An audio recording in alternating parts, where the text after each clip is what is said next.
Eh bien, salut tout le monde, c'est AZK. On se retrouve pour le DeFi Actu du 13 septembre 2023. On a pas mal de news pour aujourd'hui. J'ai essayé de regrouper les news un peu négatives au début pour terminer sur une note plus positive. Si cette vidéo vous plaît, n'hésitez pas à laisser un j'aime au passage. Voilà, je le dis pas souvent en début de vidéo, mais pour une fois, j'avais envie de le caler. Allez, on commence par une news autour de CRV. Donc, pour ceux qui s'en rappellent pas, il y a un peu plus d'un mois, Curve s'est fait hacker. Alors, il n'y avait pas eu de si gros impacts non plus sur le protocole au final, ça a été. Mais dans le lot, on avait Michael Egorov, donc le CEO de Curve, qui avait vendu des tokens CRV en OTC, donc de gré à gré, directement à certains acteurs crypto. Il y avait Binance, il y avait Justin Sun, il y en avait d'autres encore, je me souviens plus de tous les noms. Et il y a une de ces entités qui a déposé 609 000 CRV sur Binance.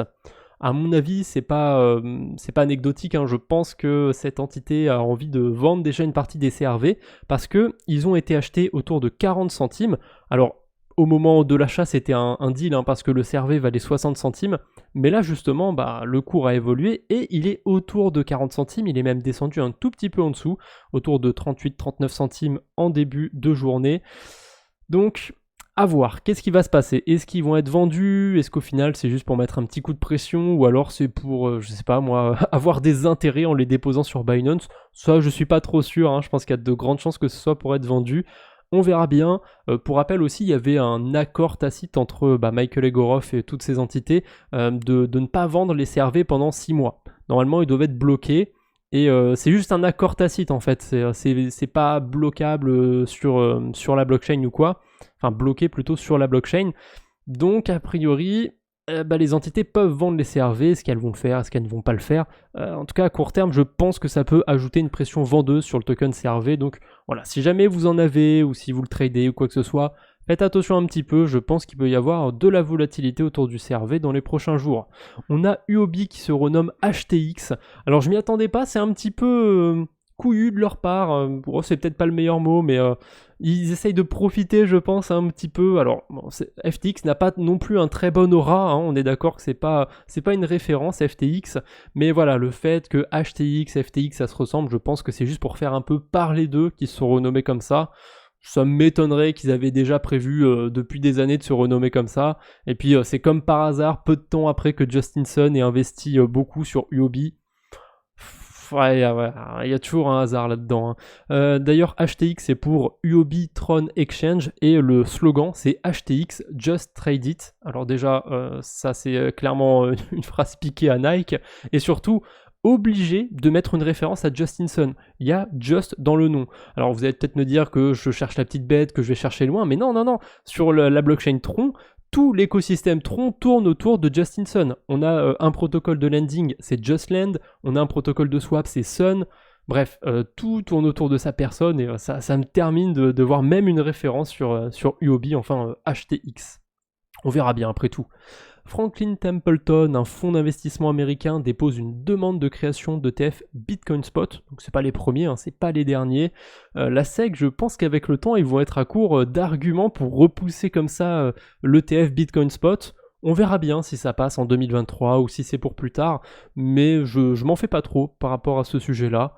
Et je pense aussi que ça peut être un bon catalyseur haussier pour le marché crypto. Après, peut-être que je me trompe, peut-être que ça signera un petit peu la fin ou le top local comme on a eu en 2017 avec les CME aux États-Unis. Bref, on verra bien. On a une news autour de CoinEx plutôt négative, puisqu'ils se sont fait hacker, je crois que c'est monté à plus de 50 millions de fonds, un peu après l'update de Goku.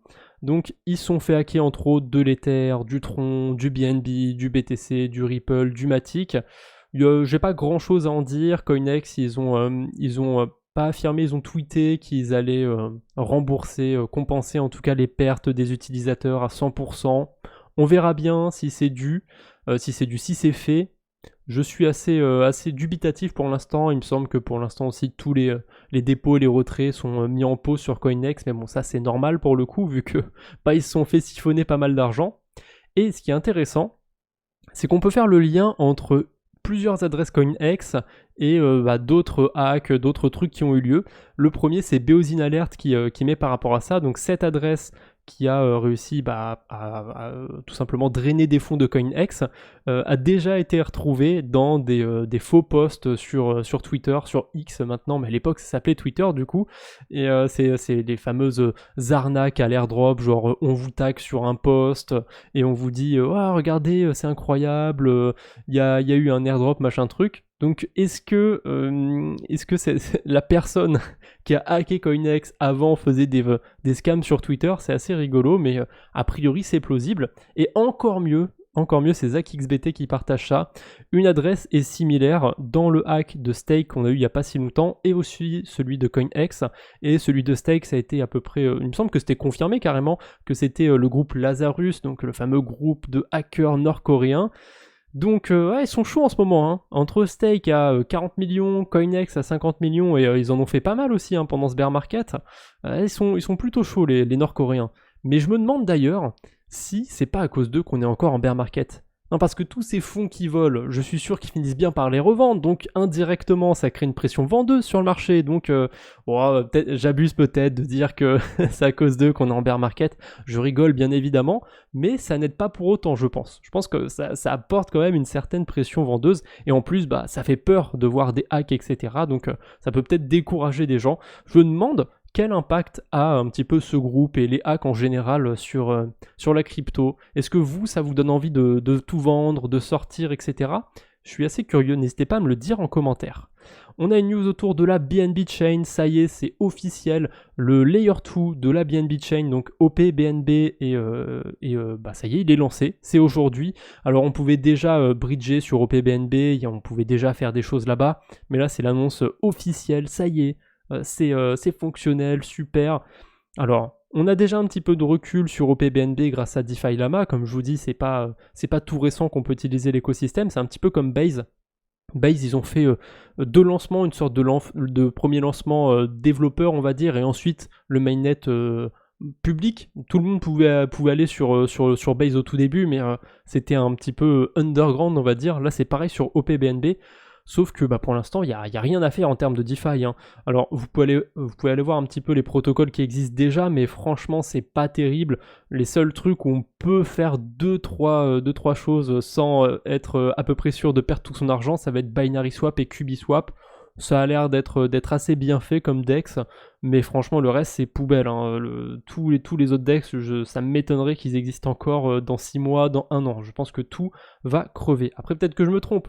Mais c'est vraiment pas terrible. Hein. Déjà, on a un truc qui s'appelle Luigi Swap. Voilà, ça annonce un petit peu la couleur. Donc pour l'instant, c'est pas terrible en termes de DeFi du côté d'OP-BNB. Mais je suis curieux, j'attends de voir. Et si jamais vous avez aussi une quête sur Layer 3 autour de OP-BNB, suffit juste de bridger vers là-bas. Alors la quête ne donne pas beaucoup d'XP, mais si jamais vous aviez prévu d'aller sur OP-BNB, pensez à valider la quête. Et je suis aussi Layer 3 sur Twitter et ils postent souvent quand ils font des nouvelles quêtes.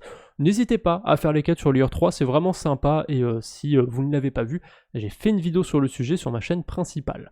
Voilà, on avance, on va voir un petit peu du côté d'Arbitrum. Donc la DAO a lancé une proposition pour demander en fait à la communauté combien serait alloué aux subventions. Donc c'est un petit peu comme on a eu sur Optimism. Optimism, ils ont alloué des tokens à plein de protocoles pour qu'il y ait plein d'incentives sur le réseau. Et c'était très intéressant honnêtement, hein. C'était l'an dernier, il y avait plein de choses à faire, j'en avais fait plusieurs vidéos. Là, j'espère que ça va aussi bien se passer sur Arbitrum, que ça va être aussi bien foutu. Pour l'instant, les gens auraient voté pour la première proposition avec le moins de jetons alloués à ce programme, donc 25 millions d'Arbitrum. Je pense qu'il y a quand même moyen de faire pas mal de choses déjà avec ça, mais j'avoue que j'aimerais bien que ce soit la troisième option, qu'il y ait plein d'incentives qu'on puisse faire plein de choses. De toute façon, les tokens finiront par être mis en circulation, donc me parler de dump ou quoi que ce soit, oui peut-être, mais si c'est pas maintenant, ce sera plus tard qu'ils vont être vendus les tokens. Faut pas se voiler la face. Une fois que tous les investisseurs auront récupéré leurs tokens, je pense que leur but c'est pas de hold du Arbitrum toute leur vie, c'est de mettre 1000 balles dans un projet et de sortir 10 000 balles et puis voilà, ciao bye. Enfin après je dis 1000 balles, mais je pense qu'ils mettent plus encore. Enfin vous avez compris l'idée.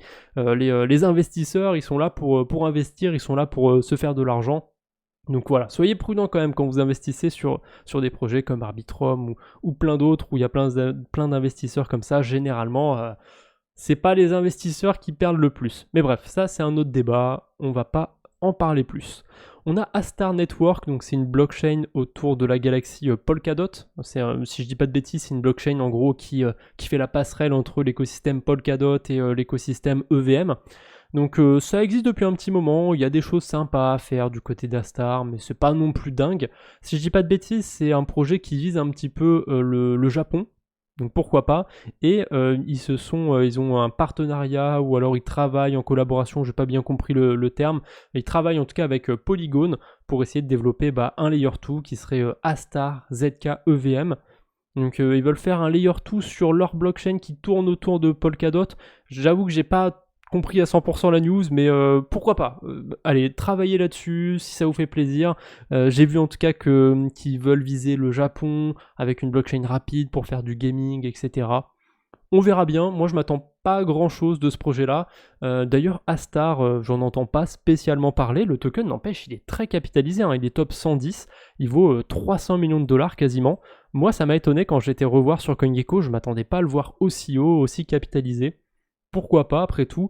Par contre, quand on va voir la DeFi du côté d'Astar, c'est pas non plus dingue, hein. Là, c'est sur un an à peu près. Ça baisse, hein. Il y a de moins en moins d'argent sur la DeFi sur Astar. Et pourtant, quand on regarde le prix sur un an, il est à la hausse. Donc, ouais, je suis pas convaincu qu'il y ait un grand avenir sur cet écosystème. Mais bon, on verra bien. Je suis curieux toujours de voir des projets qui buildent comme ça, et puis ça se trouve je me trompe et ce sera un super projet et on sera tous sur Astar, ZKEVM. On verra bien. Je leur laisse le bénéfice du doute. On a Mint Finance aussi qui sont maintenant dispo sur Base pour le Meta-Aggregator. C'est surtout un petit rappel en fait pour vous dire d'utiliser des agrégateurs et encore mieux des agrégateurs d'agrégateurs comme Mint Finance. Vous pouvez aussi en retrouver un sur le Wallet Rabi. Il y a aussi LamaSwap de DeFi Lama. Bref, c'est pas ce qui manque et ça marche plutôt bien. Donc vous avez Mint Finance et d'ailleurs dessus, vous pouvez aussi faire du TCA, donc c'est vraiment sympa Mint Finance. Si vous ne connaissiez pas du tout, à mettre dans vos favoris, je pense, d'urgence. Insurace qui prend en charge le protocole Extra Finance. J'ai eu l'occasion d'en parler il n'y a pas si longtemps parce que quand ils sont déployés sur Base, il y avait des trucs très intéressants à faire. J'ai pas trop suivi depuis, je pense qu'il y a toujours des choses sympas à faire, mais à vérifier. En tout cas, si jamais vous voulez vous sécuriser un petit peu par rapport à ce protocole, vous pouvez acheter une assurance. Alors l'assurance va vous couvrir qu'en cas de hack sur le protocole, hein, pas en cas de perte si vous avez mis un effet de levier et que vous vous êtes trompé par exemple. Là, ça va pas marcher. Non, bien sûr, c'est que sur un risque de hack. Ça faisait longtemps d'ailleurs que j'avais pas parlé d'Insurace, donc quand j'ai vu la news passer, je me suis dit pourquoi pas. C'est un bon rappel de dire que ça existe, il y a des assurances dans la DeFi, même si c'est pas très connu, et jusqu'à preuve du contraire, ça marche plutôt bien. On a une dernière news pour aujourd'hui, c'est Dropstab qui partage la levée de fonds de Range Protocol. Alors c'est un protocole au début que je trouvais un peu anecdotique, c'est un petit peu comme Gamma, ça permet d'optimiser des pools de liquidité. Et c'est sur plusieurs écosystèmes, hein, c'est sur Ethereum et ils sont un petit peu à la page puisqu'ils sont sur Mantle, sur Base. Il y a 10 millions de TVL. Alors je sais pas si c'est que sur Ethereum, je vais mettre vite fait sur un autre écosystème. Non, ouais, ça a l'air d'être au total les 10 millions de TVL. Pourquoi pas, je dirais pourquoi pas essayer le protocole pour spéculer sur un potentiel airdrop, ça me paraît pas impossible. Parce que les autres projets en fait, comme Range Protocol, ils ont déjà leur token, un Gamma typiquement ils ont un token. Donc pourquoi pas tenter de mettre sur une stratégie dessus. Alors bien évidemment je vous laisse faire vos propres recherches avant, n'allez pas vous mettre sur une poule au pifomètre, hein, ça c'est un coup à perdre de l'argent, essayez de comprendre un petit peu comment ça marche, ce genre de protocole. Peut-être en faire un sujet de vidéo un jour, on verra bien, c'est pas trop dans mes projets pour l'instant, j'ai déjà trop de protocoles à couvrir donc on verra, mais c'est intéressant et ouais pourquoi pas, je dis pourquoi pas, c'est pas leur première levée de fonds si je dis pas de bêtises, je crois qu'ils en ont déjà fait une auparavant, donc à voir s'il se passe quelque chose un jour du côté de Range Protocol, mais comme d'habitude j'en reparlerai et d'ailleurs je suis pas leur Twitter donc je vais m'abonner et comme ça si j'ai des news qui tombent on en reparlera. Allez c'est tout ce que j'avais pour aujourd'hui, j'espère que cette vidéo vous a plu, on se retrouve bientôt j'espère, d'ici là portez-vous bien, salut tout le monde.